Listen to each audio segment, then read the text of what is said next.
of big events this week, and last Saturday was the local association's Circle of Excellence Awards.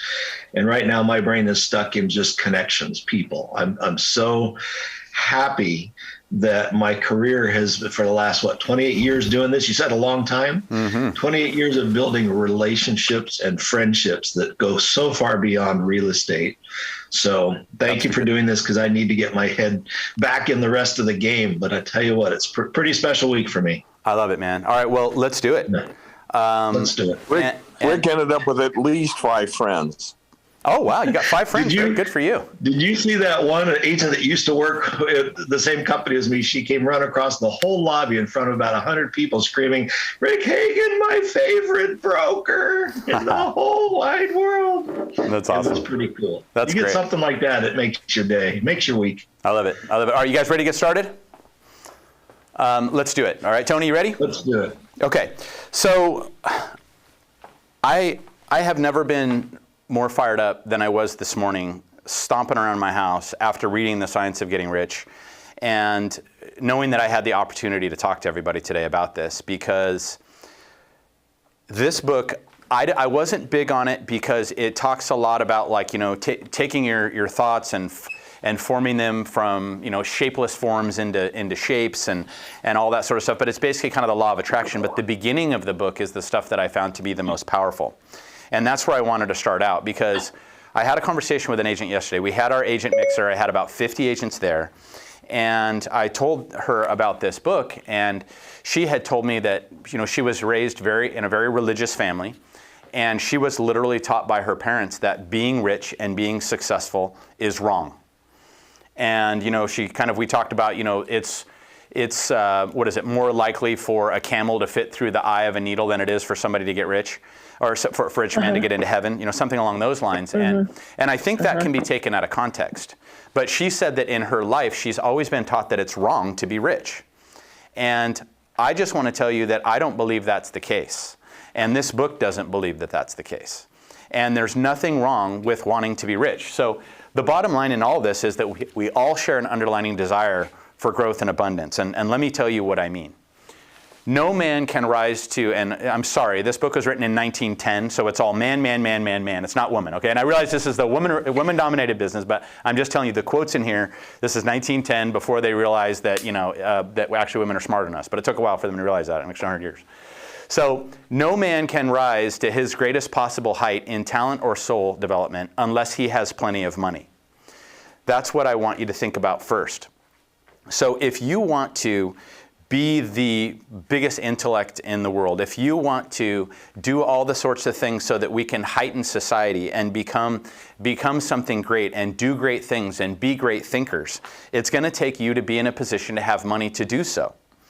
And that's kind of the theme of the beginning of this book. So to unfold the soul and develop talent, he must have many things to use, and he cannot have these things unless he has the money to buy them with. So to be successful and to live an intellectual life and hit the top of Maslow's hierarchy, of respect and achievement, it does take some level of stability, and it takes a level of financial stability to be able to do that. And there's nothing wrong with wanting to get rich. The desire for riches and living an abundant life is praiseworthy. I mean, and especially, we are all out there trying to take care of our families. We're all out there trying to take care of our parents. We're all out there trying to take care of our nieces and our nephews and our friends. And it takes money to do that. And the more money you have, the more you can give back. And that's where this book starts. So right out of the gate, I want you guys to know that being successful is something to be proud of. It's not something that you need to feel bad about. Having nice things and paying it forward, and that's what it's all about when it comes to why we go to work every day, why you guys chose to be in real estate, why Tony decided to be entitled, why the Point Mortgage reps are the reps that they are. They all want to be successful so that they can give back and pursue intellectual pursuits and give their children and nieces, nephews, friends, everybody the most opportunities that they can. And the book talks about 3 things: the body, the mind, and the soul. And those are the big 3 things that we need to be focusing on, right? This vessel, this, right? And the soul, and what we're doing and how we live our lives and what we're giving back. And so this is a big one. It's not right or noble to live only for the soul and deny the mind or body. And it's also wrong to live for the intellect and ignore the body and soul. So we have to find that balance. You can't live without books, time to study them, opportunity to travel, observation, intellectual companionship without money. And let me tell you, traveling opens up the mind. Books open up the mind. It allows you to be better, to learn, to be the best that you can. And you can't do those things if you don't have money. You just can't.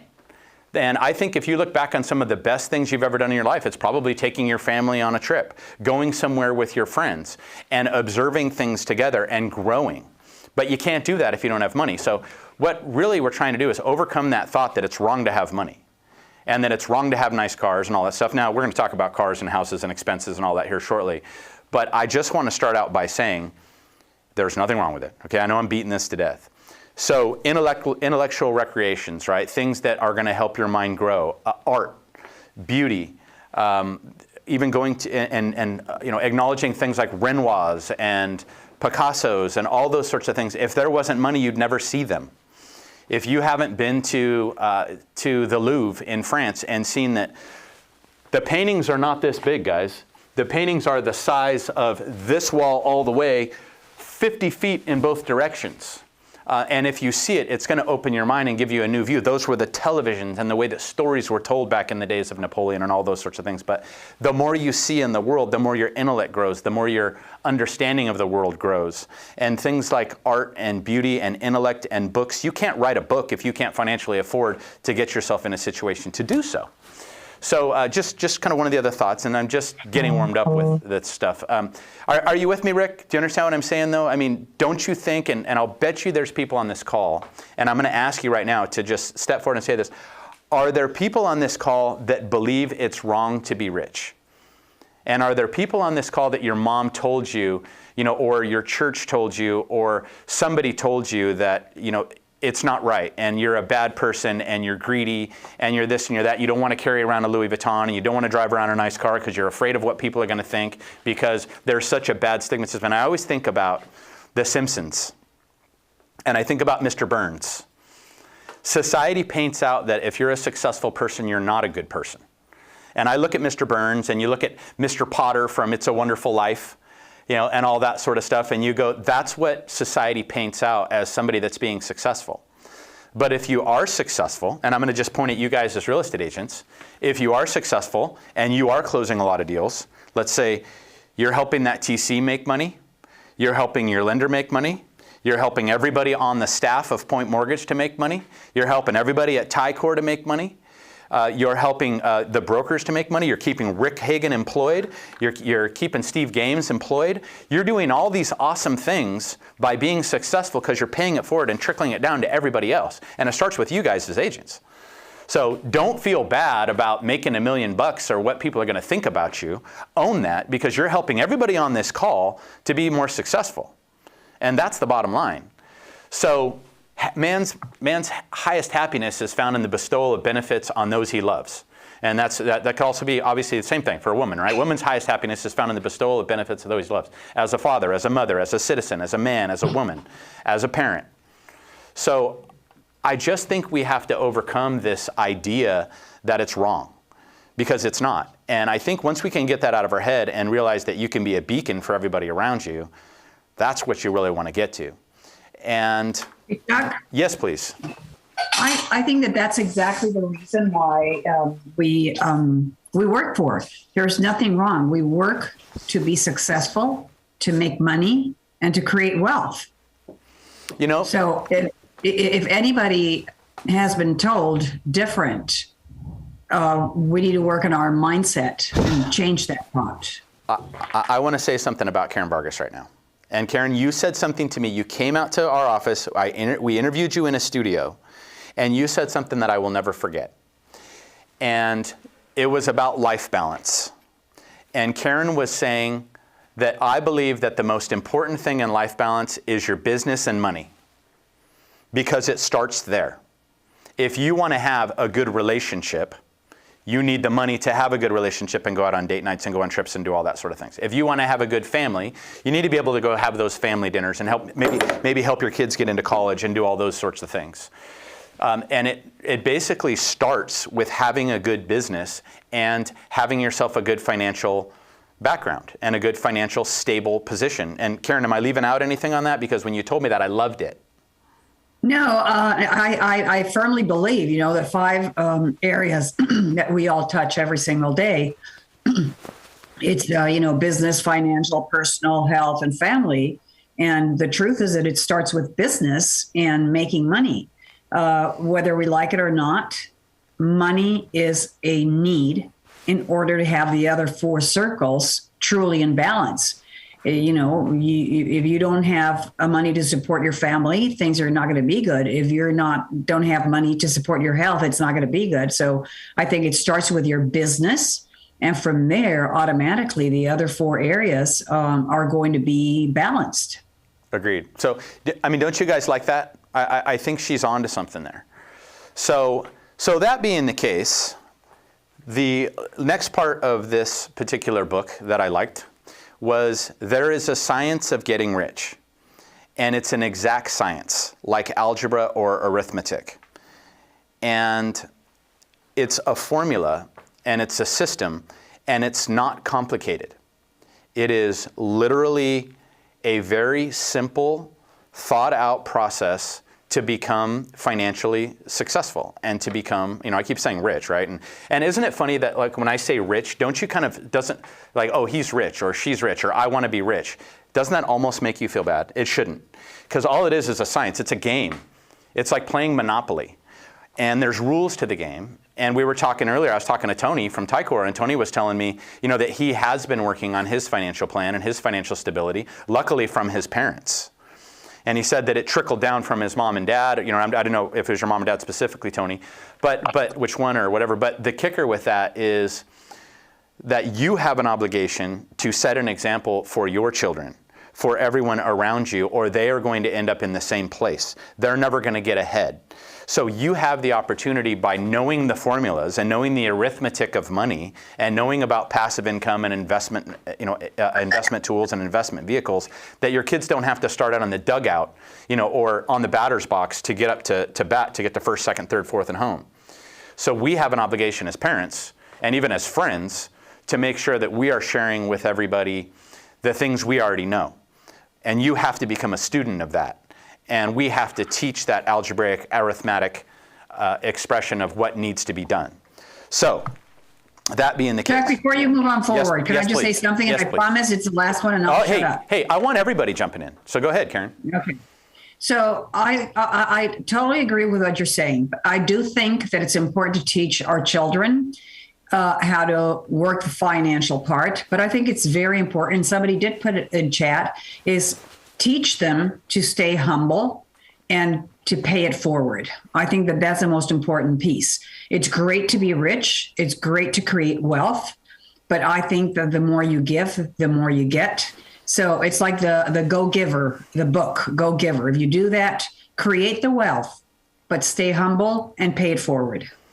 And that is the problem with new money. With new money, and I'm sure you've seen it, Tony, you've seen it, Rick. Some of these agents, they start making 700, 800, 900,000, and they turn into complete and utter dickheads. And I've seen it a million times.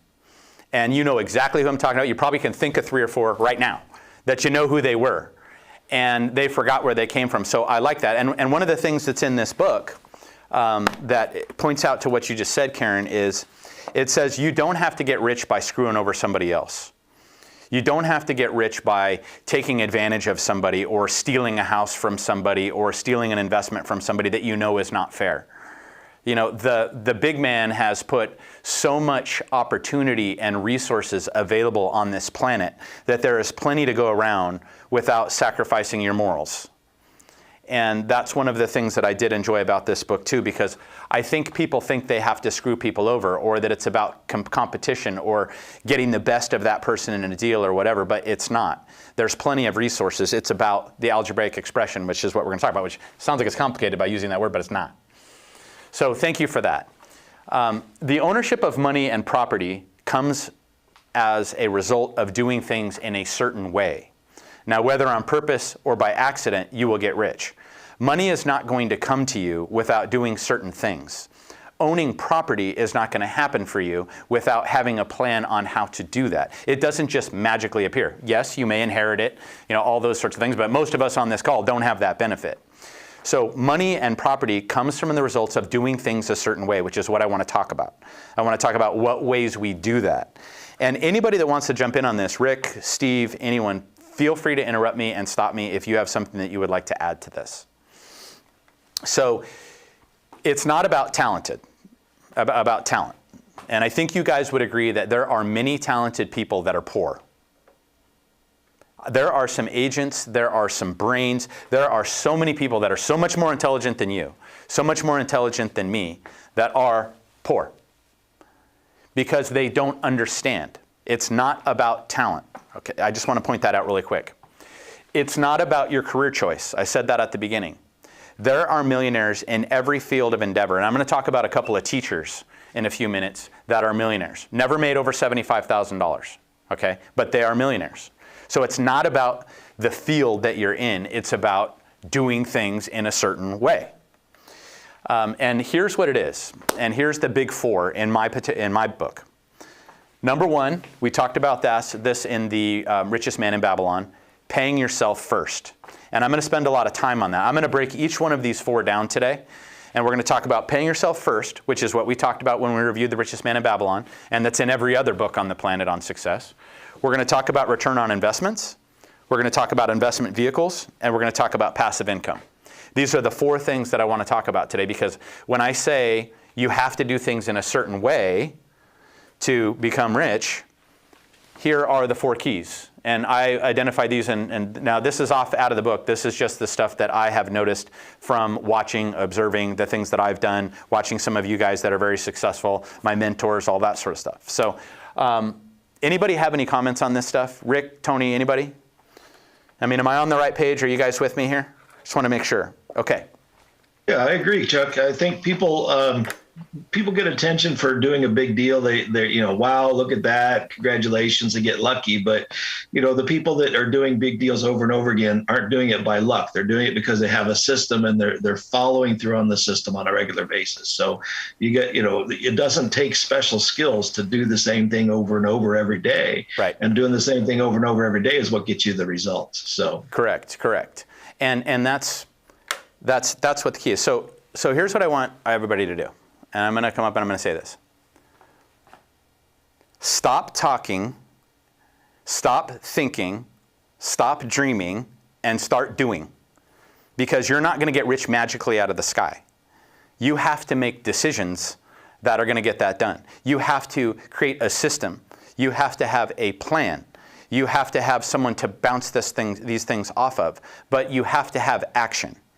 And so many people talk and dream, and I'm going to do this, and let's crush it, and let's kill it, and all that stuff. And to me, that's bullshit. You have to do it. You have to make the investments. You have to build your financial future one step at a time, and you have to have a plan, and you have to follow it. Because I don't know about you guys, but COVID was a couple of years ago now. That's how fast those 2 years went by. You're 2 years older. How old are you? Wasn't just yesterday you were in high school? And now you're where you are. So you have to make the moves now so that steadily over time, you can build your financial future. So I want to motivate everybody to start making these decisions. And I want you to get going. And I have never felt more passionate about it, because let me tell you something. Everybody's got a couple bucks right now. You guys as real estate agents, you're talking to people out there, and you're finding that people have money. You're wondering where the hell they got it, right? And let me tell you, they're going to friggin' blow it. They're going to blow it. I'm watching it. I know somebody that just bought, okay, a $90,000, they refinanced their house, okay, whatever, a $90,000 truck, an $80,000 Mercedes, I swear, a razor for $21,000, a fishing boat, okay, and then they're going on vacation. They're just scratching the surface. And hey, I want you all to live, and I want you all to have fun, but you're going to have to pay the piper for all the moves you don't do right now with your investment. So again, I'm preaching, and I'm sorry, but I don't care. I'm fired up today. So The Richest Man in Babylon. I'm going to tell you a story. I was watching some girls. They have an organization out here in Temecula. It's called Cultivate and Conquer. And it's a subscription thing. And one of the girls that runs it, Marissa, she had her dad on. And her dad is a financial planner. He's been a financial planner for 35 years. And this was on Tuesday. And let me tell you, this guy woke me up. He literally slapped me right across the head and woke me up. And that's what I want to pay for, because this was Tuesday, and I'm still as fired up today as I was when I watched him on Tuesday. Now, he's not a public speaker. He came on just at the behest of his daughter, and he started talking about the way his rich clients live.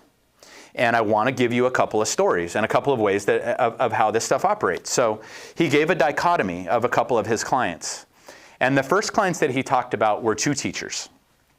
He's 81, and she's 77. Right now, they bring in $15,671 a month off of their rentals.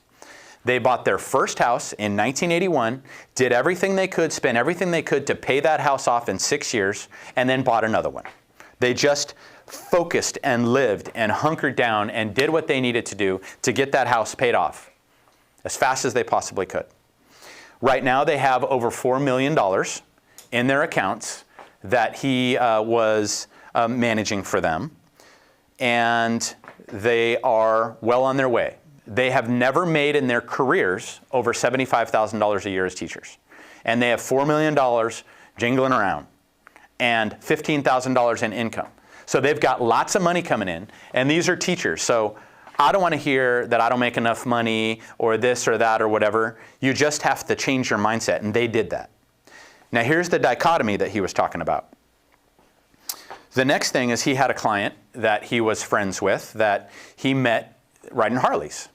And this guy was an attorney. He was a lawyer that had 300 people working for him. Now, this guy was very excited to be cruising around Southern California riding on this Harley because he wanted to land this guy as a client. So one of the things he did is he said, I'm going to take him and his wife out to dinner because I want to land this guy as a client because he's got 300 people and he's a lawyer. He goes, so I took him out to dinner. I spent $300 or $400. And he said, which I never do. Okay, he said, I don't spend that kind of money. And he said, and I finally landed him, and they decided, hey, we're going to come into the office, and we're going to meet with you. So he's like, awesome. So the lawyer and his wife come into the office, and they sit down, and they bring a 3-inch binder. It's got all their finances with them. They set it on the table in front of him. He's like, all right, let's go. So he starts opening up the folder and starts going through all this stuff, and he's looking at their savings accounts and their positions and their car payments and their house payments and all this different stuff. And he says, hey, I only see $92,000 in savings, so must be missing. Must be missing something. Where's the rest of it? And they're like, oh, well, that's all we have. And he's like, well, that's all you have. And I mean, these guys made insane money. So understanding that to be the case, he's like, okay, well, and then he says, all right, well, let's take a look. And he goes, look, and they live in a community out here called his client called Bear Creek, which is a multi-million-dollar community out here. And he's looking at it and he goes, okay, well, you guys just took out and spent $1 million on your backyard for your multi-million-dollar house here in Bear Creek. Your house payment's $13,600. You've got your Mercedes payment. You've got your Porsche payment. You've got this payment. You've got that payment. And he's like, whoa, whoa, whoa. And these guys were in their 50s and they wanted to retire in 6 years. So he says to them, we got to start cutting back. He goes, so we need to get the house sold. We need to sell the cars. We need to do this. We need to do that. And the lady kicks the chair back and stands up and says, you know what? Obviously, you don't know what you're doing, and you are not the person for us because we're not going to change and ruin our whole lives just so that we can do this or that or the other. And the husband was kind of like, oh, okay, And so they got up and they left, and they left his office, and he didn't see them again for 6 years until 3 months ago. And 3 months ago, he ran into the husband at the car wash right here in Marietta, right here a few off-ramps down. And he's like, oh, hey, how you doing? He's like, oh, it's good to see you. They start shaking hands. They're talking. And as they're talking, he says he starts getting into it a little bit with him, finding out what his financial situation is. And coming to find out that his financial situation is that his wife left him and that she's living with another man in Palm Springs. And she won't marry this other guy in Palm Springs because that would stop the $25,000 a month alimony that he needed to pay. Okay, and guess what comes around the corner as he's sitting there talking to this guy? A Mazda M3, which was the car that he was driving now. Right? All because of the way he was living his life. Do you guys understand what I'm saying? So do you see the difference between the teacher, the methodical plan, doing things in a certain way, and that one that's living in the now, and now is paying the price for that, and will be paying the price for that most likely for the rest of their lives? And yes, they lived high in the hog for a while, but eventually the universe is going to slap you. So that is the dichotomy between the two.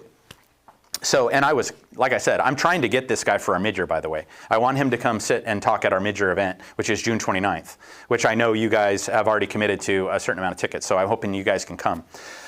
And he was sitting there talking about Starbucks, and he said, you know, I've got multi-millionaire clients. And he said, they're not going to go in and spend $6 on a caramel macchiato, blah, blah, blah, blah, blah. Now, this guy is an extremist, okay? He goes, I don't go out to dinner and pick up the tab spending $300, $400, $500 for everybody that's there. You pay your portion, I'll pay my portion.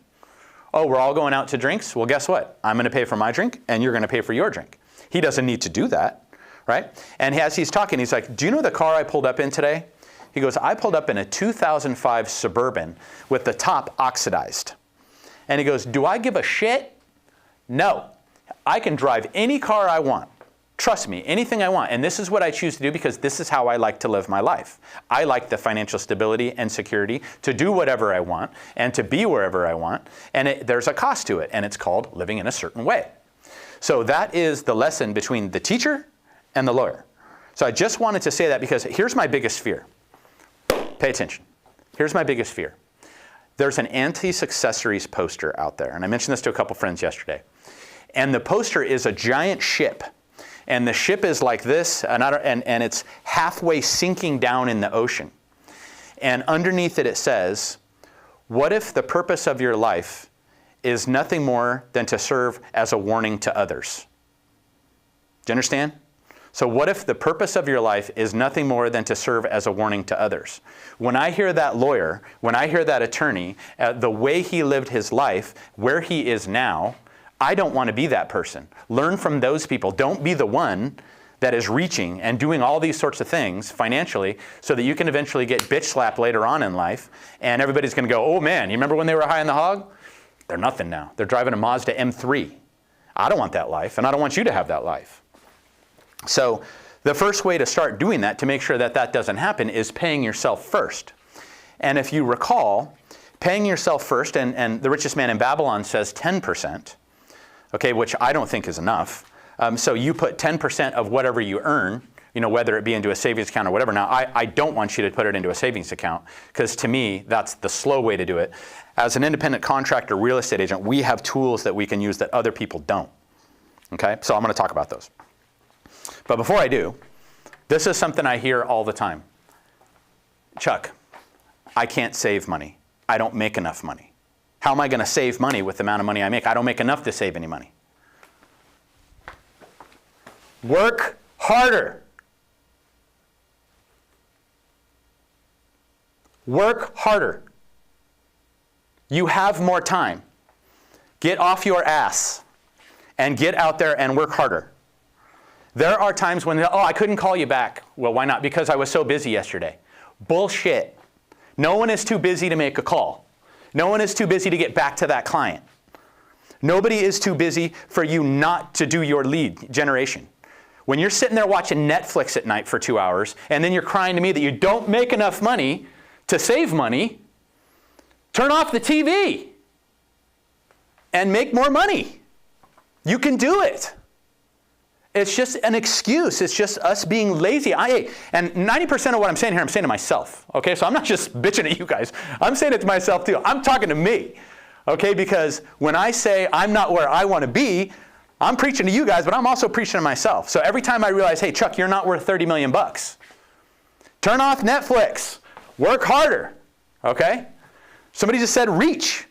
So that's the first thing, is paying yourself first. So if you're not making enough money, find side jobs, do other things, sell another house, text your top 100 client database, reach out and ask people if they know any buyers, reach out and ask people if they know any sellers. Does anybody know of any rentals that they want to unload? I'm looking to buy one. You got a tenant in there? No problem. They haven't paid in 6 months? No problem. Work me a little deal and I'll make it worth it for both of us. Work harder. Keep your eyes open. Now, this is another thing I understand. The reason that I'm starting with build your bankroll, meaning save money first, is because I understand that you don't have money to work with. Okay, we don't have money to work with at the beginning. You have to build money. It takes time to make that money. I understand. When I made my first investment into my self-employment pension when I was 25 years old, I think I put in $500. I'm not going to make a bunch of money by putting in $500. Building your bankroll takes time. You're not going to get rich right out of the gate. You're going to get rich over time. When I say doing things a certain way, I'm saying a methodical, long-term approach. Capitalism requires action too. And here's where I wanted to talk to Russ. So Russ and I were having a conversation. And Russ, I really appreciated this conversation because you sound like my son. My son works for an investment firm, and he says the same stuff you do. So I'm telling Russ, hey, dude, I just bought a house. It's getting an 8% return. I'm so pumped. I can't even believe it. 8%.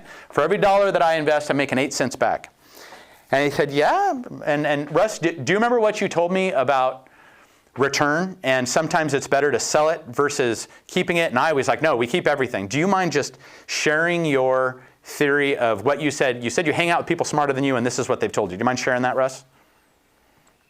Well, I think in the discussion we were having, it was that you're getting an 8% return, but you had a bunch of equity that was sitting there, right? And you weren't really looking at what that equity could do in other places to parlay. Is that the conversation we were having? I think it was about a place you were looking at in it was.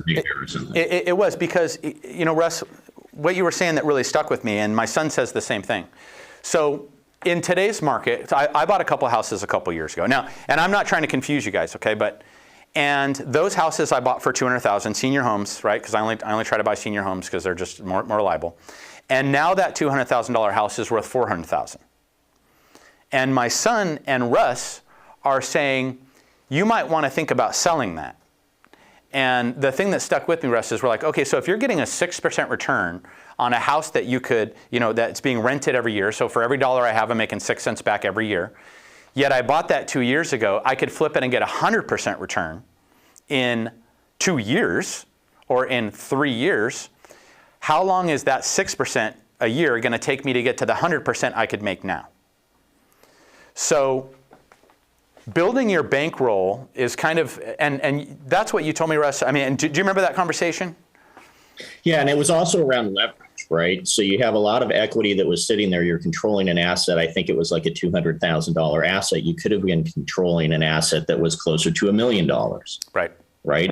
And that leverage is where, as Chuck said, there's people that are a lot smarter than me that I hang out with. That leverage is where it really pays off. And the beauty of individual residential 1 to 4 type real estate is that you can get financing on it that you know what it's going to be over a 30-year period, or now even a 40-year period. It's fixed.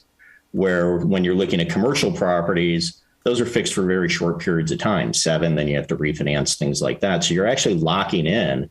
And in the current environment, which we were talking about also, Chuck, which is how inflation is moving, someone's willing to loan me money lower than what the inflation rate is.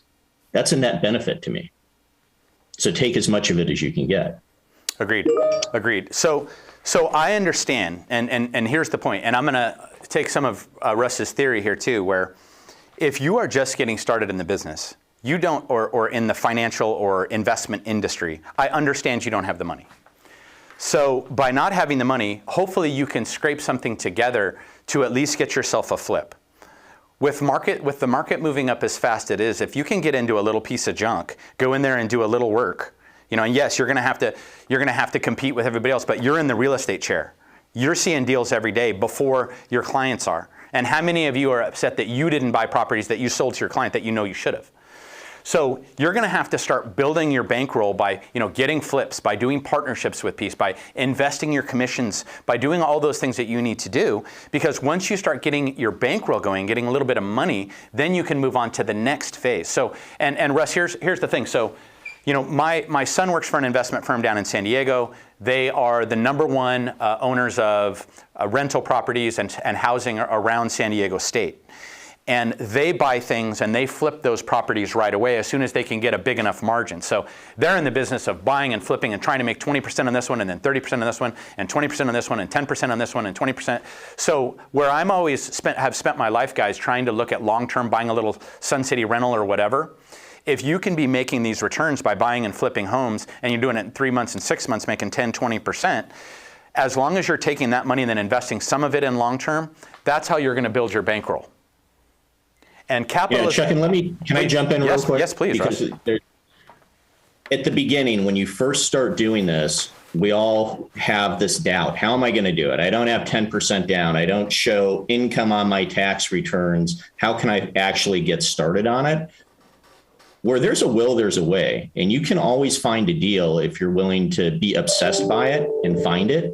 So as an example, if I'm a realtor and I want to buy a home, but I don't really have much in the way of down payment. I can't show any income on my tax returns. I think I'd find somebody that they own their home free and clear. They're going to sell it. Maybe they're elderly. They sell that home. They get a bunch of cash. What are they going to do with that cash?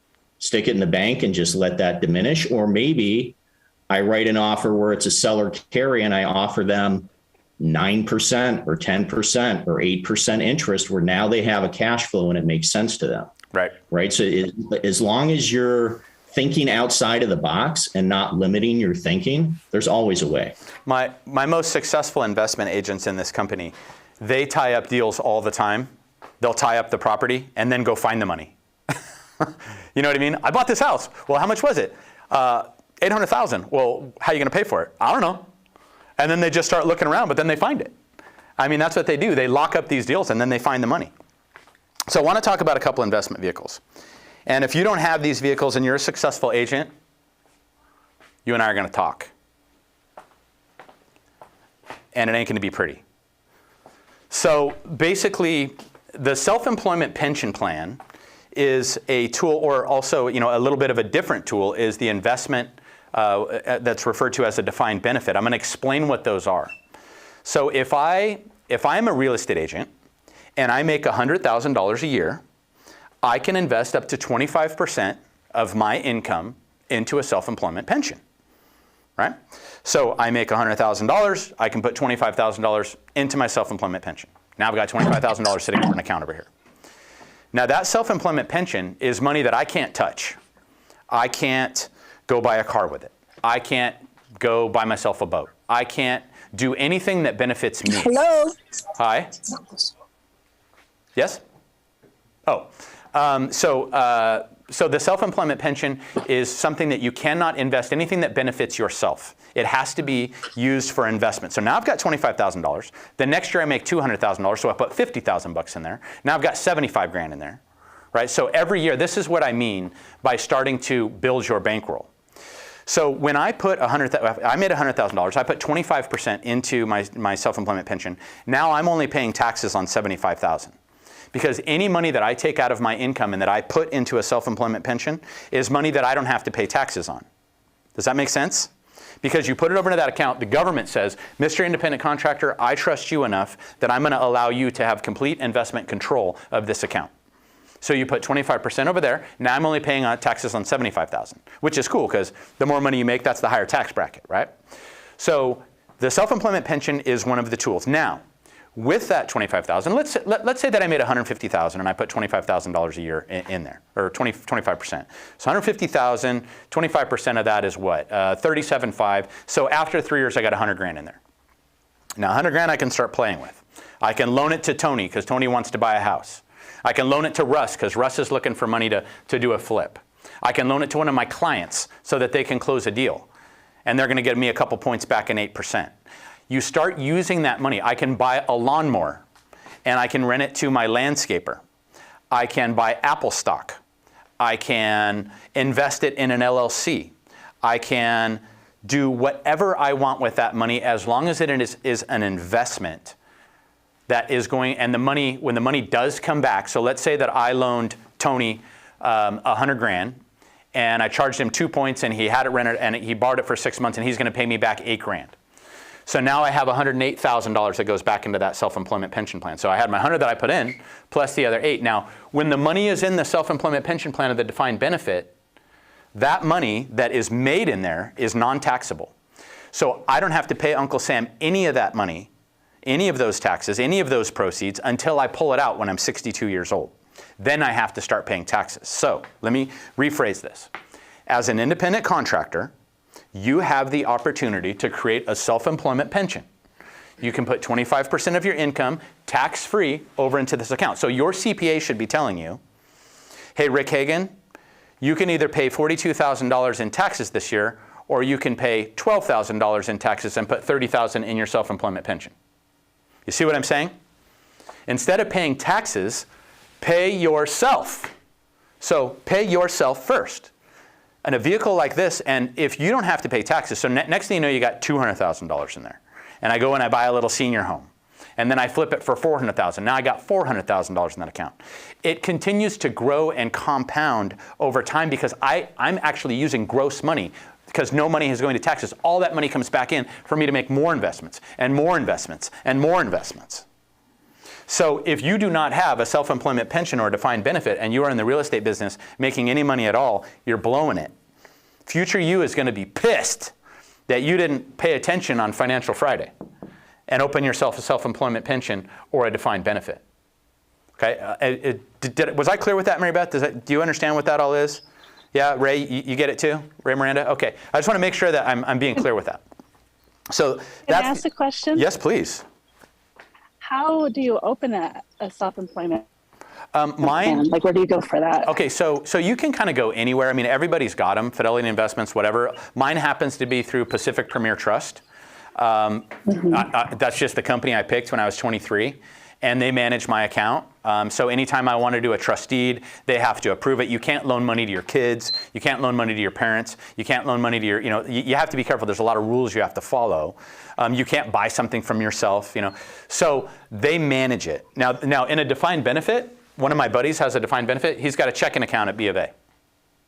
That's all he's got. And it's a defined benefit checking account at B of A.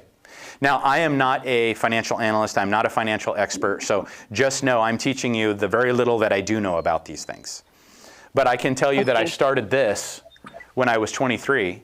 And I think I have 3 or 4 properties in there. I have a commercial property in there. I have loans in there because I started funding it. And let me tell you, no matter how old you are, whether you're 55, 60, 65, it's not too late to start this. And you can fund last year. You can fund 2021 up until April 15th. So if you haven't opened one, you can still fund one for last year. And if you made $100,000, you can still open up that account, fire it back in, and have that going. Now, unfortunately for people like Tony, who are probably W-2'd, the Point Mortgage people that are probably W-2'd, you don't get the benefit of these. Because if you're W-2'd, you don't get a self-employment pension because you're not self-employed. So it really just applies to you real estate agents as independent contractors. And so I would suggest going on to Pacific Premier Trust or any company, Google self-employment pension companies. Now, they're going to charge you money based on what the value of your account is, but they're going to keep you out of trouble too. And I remember when I went in 2009, half of our real estate company had been wiped out. Half of them had lost their homes. Half of them had nothing. We were giving out Stater Brothers cards. I don't know if you remember that, Rick, how brutal that was back in the day. And I went in to get my taxes done, and it was the worst year I had ever had in 2009. And my accountant looked at it and she said, Chuck, I just want to say congratulations. And I said, why? And she said, because of all my real estate clients, you're the only one that didn't wipe out their self-employment pension. Most agents were going in and cashing in their retirements and doing all that stuff, paying the penalties, paying the ordinary income tax on it. So whatever you do, when you fund these, this money doesn't exist. This is money for future you. Okay, so that's the investment vehicle. But any questions on that before we move on the investment vehicle? So we've talked about pay yourself first. Now we've talked about the investment vehicle of how you're going to do it. Okay? Chuck, could I jump in really quick? Please. The beauty of those two vehicles are that you guys are experts in real estate, right? You can invest in real estate in those yourselves, right? You can buy a rental property in those. You can actually get loans on them. Don't know if you guys know this. There are a couple companies out there that'll actually loan to a self-employed pension or defined benefit pension or an IRA to borrow against real estate. So it gets tricky. The taxation's different on it, but you can actually leverage it. No better vehicle, right, to invest in something that you actually understand. When and Russ, when we do our mid-year on June 29th at Pechanga Casino, I wanted to call it the Financial Freedom Mid-Year, and I know we're supposed to be talking about buyers and sellers and all that crap, but I'm going to be spending hours on this exact topic on June 29th. I am going to be talking about passive income, your future, the big picture, the long-term plan, the vehicles. Yes, we're going to talk about buyers and sellers because you have to have that money to get there, but I want you to know this is going to be the focus of our June 29th mid-year. Okay, so I did hear someone else had a question though behind it. I heard somebody else say something. I did. I had a question on pensions and stuff. They're under a different law. Like if you get sued, they cannot come after those. Is that under this law also? I mean, it just I don't know the answer to that question. I just know that OJ still has his pension. Okay. My understanding is that's true. That's a veil that's very difficult to pierce. Yeah, I mean, the one thing that is tough. So any other questions on self-employment pensions, saving money, paying yourself first before I move on to the next section? I have one. Yes, Chuck. yes, please. I'm already on. I have my 401k self-directed IRA. Okay. Would you suggest me starting this with the new small business? Here's what my friend did. Okay, and I did this with him. My friend had a 401k from his previous life. He rolled that 401k over into his self-employment pension. He actually rolled it into a defined benefit, same thing. So he rolled that money into a vehicle that he could control. Does that make sense? And luckily, two years ago, he took that money and he went out and bought some rentals. What's that? It's self-directed, so I direct it. But can I roll properties into this It's a self-directed. This other 401k.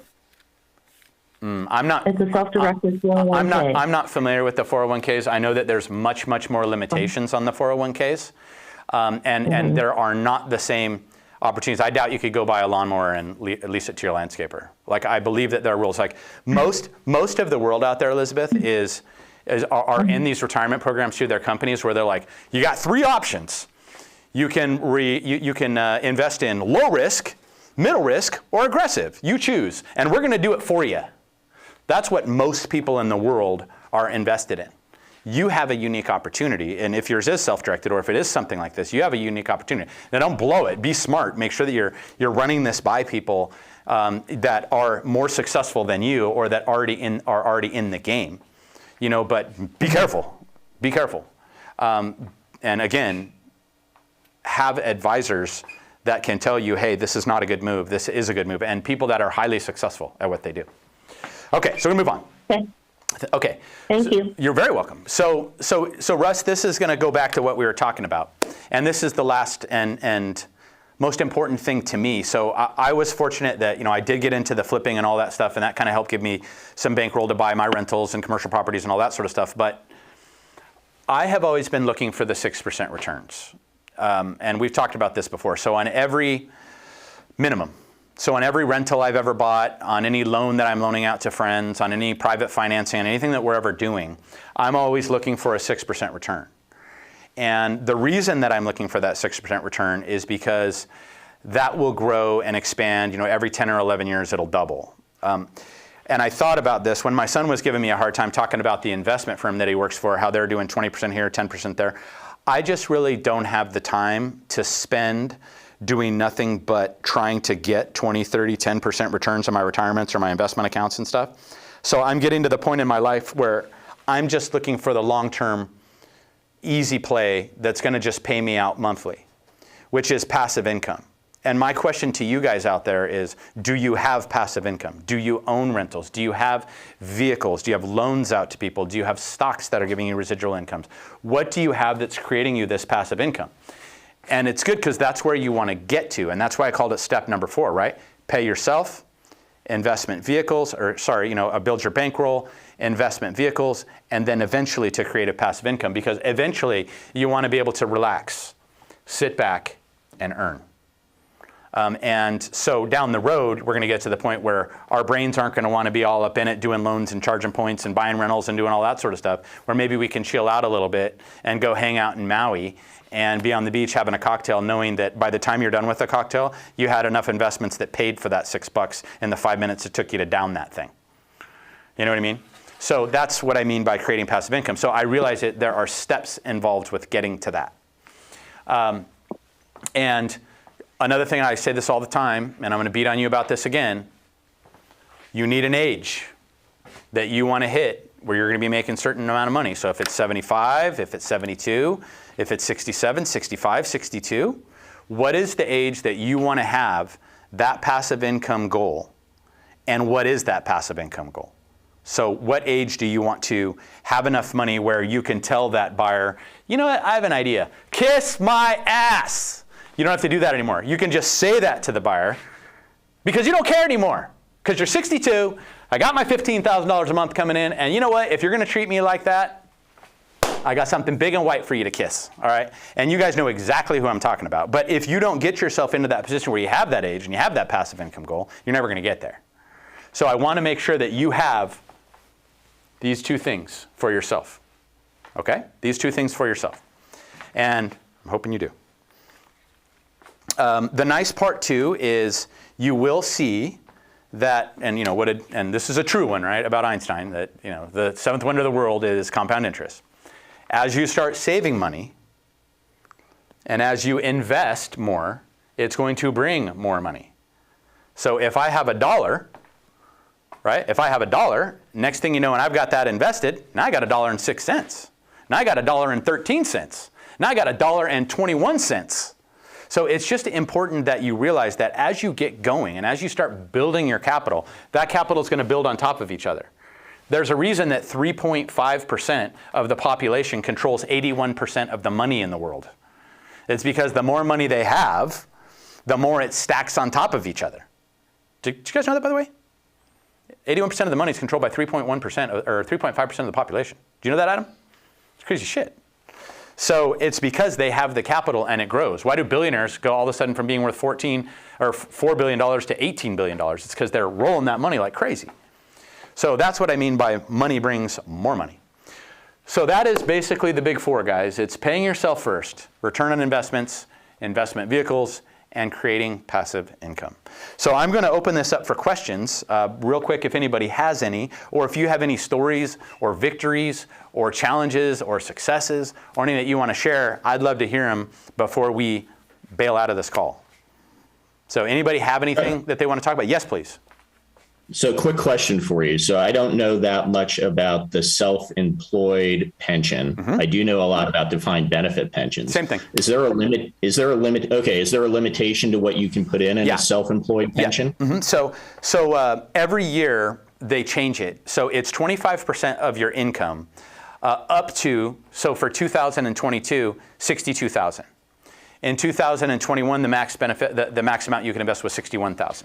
The year before that, it was $58,000. So every year, Russ, you got to check and you got to see what the limits are. Now, I do understand from some of the defined benefit programs and some of the other things, based on your age, just so you know, if you're like in your 50s or late 50s or early 60s, they allow you to put more money into your retirement because they know you're getting closer to that retirement age.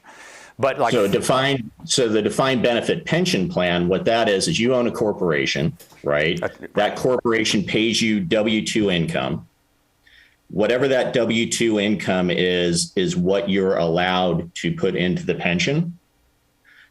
But you can set a basis for 2 years. So as an example, if I W-2'd myself $100,000 a year for 2 years, in perpetuity thereafter, I can put $100,000 into my defined benefit pension. Wonderful vehicle. And that's the kind of stuff that you need a financial advisor for, because that's gold. Now, for me, Russ, I've just always used that self-employment pension just to have it. But what he's saying is just another tool. And I think it really depends on who your financial advisor is, and they might guide you one way or another. But bottom line is,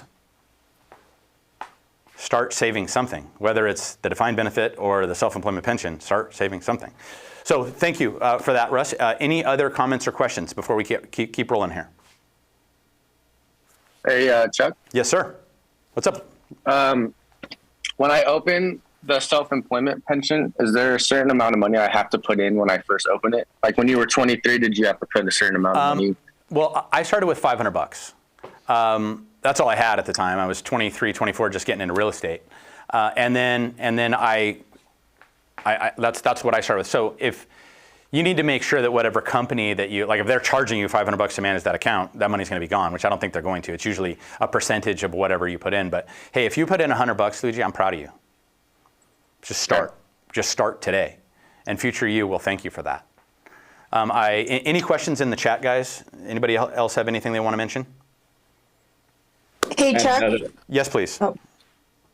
Go ahead. First of all, awesome call this morning. I have a setup, and I just wanted to clarify one of the things you said. Yes, please. So, say for instance, my son wanted to buy a house. You're saying I could loan him? Nope. No, you cannot. I see you shaking your head now. You cannot loan money to family members. Okay. It's just a rule. Like you couldn't, your kids, any direct family, you're not allowed to do because it's just one of the rules. And I will tell you, and Russ and I were talking about this too. If the government finds out that you did something like that, they will nullify your entire account. They will charge you a penalty. You'll have early withdrawal fees, and they're going to charge you ordinary income for everything that you have in there. So you really have to run this thing straight up. And if you don't, they'll. Why risk? But again, but if you don't know the rules, you don't know the rules. Yeah, I just wanted to clarify because I thought you said that, and then gotcha. Thank you. No problem. But honestly, Katie, and any of you guys, if you have a quick question or ever want to run something by me, or you want to get something set up, call me. You guys can call me on my cell phone anytime, and I'm more than willing to help you. I mean, I'm not a financial advisor, and I've had some people that have brought in all their stuff and said, "Hey, can you help me out?" I don't do that. On the cell phone. But if you have a quick question, though, I'm always there to help you guys anytime you want, anything, because this is the stuff that gets me super fired up and excited. So you're very welcome, and thank you for your comments. This recording, Mercy, I know West is going to have control of it. Tony, where can they find this? You could just reach out to probably either Corey or any of the managers because it'll be on their Instagram. I'll chat. Yeah, it'll be in chat. I'll edit it and post it by the end of the day into the CBW chat. It's also in their Facebook. Yeah. Okay. And also, Superwoman Angie. And you guys can also go to the Chuck Whitehead Show on Facebook because this streams out to that, and you can watch that video. Any Financial Freedom Friday or any of that stuff that we've ever done is on my Facebook, Chuck Whitehead Show. So if you ever want to go on there and just take a look, this one will be on there, right, Adam? Yeah, so we'll have this one up in. It's already up. Oh, it's already up. It's already up on Facebook right now, so you can watch it anytime. And it's in their group. So it's in the Coldwell Banker West private group as well. So we streamed it to there on as well. So, anyways, thank you guys very much. I hope that this got you motivated. Just remember to get started now. And I don't care how old you are. It's never too late to get rolling on all this stuff. In future, you will thank you for it. So, Tony. Hagen, all you guys, thank you guys for having me on, and I think we'll be doing another Financial Freedom Friday in about 6 weeks, and we will be back. Thanks again, Chuck, you're on fire today. It was probably the best one you've ever done. That was some good stuff. Thank you. Thank you, You're guys. really getting comfortable on that camera, man. It's good to watch. Thanks, guys. Well, hey, have a fired up Friday. Have a great weekend, and go out there, pay yourself first, find some investments, and create some passive income. So take care, guys. Have a good one. Thank you. Bye-bye. Thank you, Chuck. You're welcome, guys. Good job. Thank you.